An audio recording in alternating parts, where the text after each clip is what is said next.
Let's dig deep on this 10-point plan situation because Michael played Professor Van Landingham that clip from Caroline Leavitt during the White House press briefing saying the original 10-point plan was thrown in the trash. This is some MS Now reporting that is new tonight.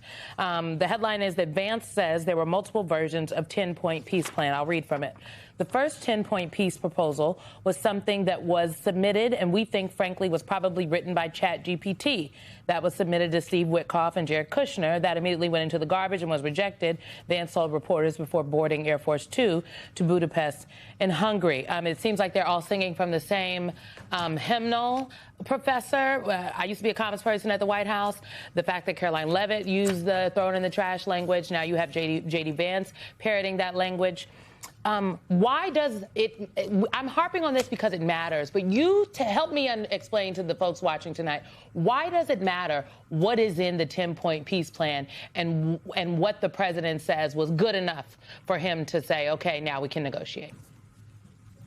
Well, I mean, the president desperately wants to find a way to claim victory and to show that things aren't the same status quo and that we haven't given the Iranians, actually made them more powerful and backed off of the president's plan. So I think there's a, almost desperate veneer that's layered on this narrative of throwing stuff in the trash that, oh, no, we're the tough guy, we're the bully. They gave us stuff, we rejected it. Then we threatened to stone them to the bomb them to the Stone Age. And now they're coming back and now they're submissive and they're doing what we want. I mean, there's very much a classic schoolyard bully theme that's really running through all of this, which is quite tragic since we're dealing with a country of 93 million people, and we're dealing with our men and women in uniform, that all of whom stand in harm's way, even still tonight.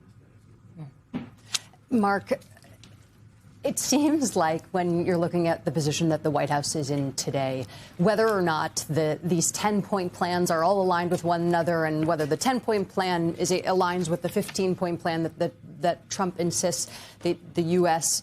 That is the U.S. negotiating points, that at the end of the day, the two maximalist positions that Iran and the U.S. holds from the very beginning, before this war even started, was really the cause of the start of this war, is the fact that the U.S. wants Iran to get rid of its enriched uranium and ability to create a nuclear weapon, and Iran existentially refuses to do so. They never will, they won't, and they have continued that and maintained that throughout decades at this point. What do you think needs to change, or what concessions could be offered to Iran to potentially change the calculus in any way here? I mean, it feels like there's no way this negotiation can move forward if that issue is not resolved, at least straight off the bat.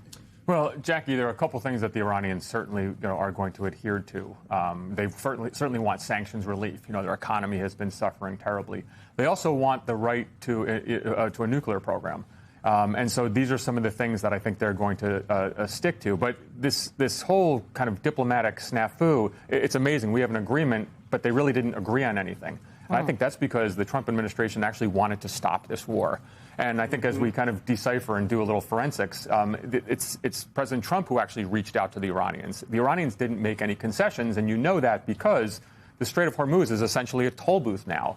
And so they actually got an incredible card to play, an energy card that they can now use for weeks and months and have something making money, charging other countries to use the straits that they weren't able to do before. And so I don't see how the talks in Islamabad are really going to go anywhere unless the Trump administration kind of caves on some of these issues. And the Iranians, amazingly enough, even after their military was battered, think they're in the driver's seat.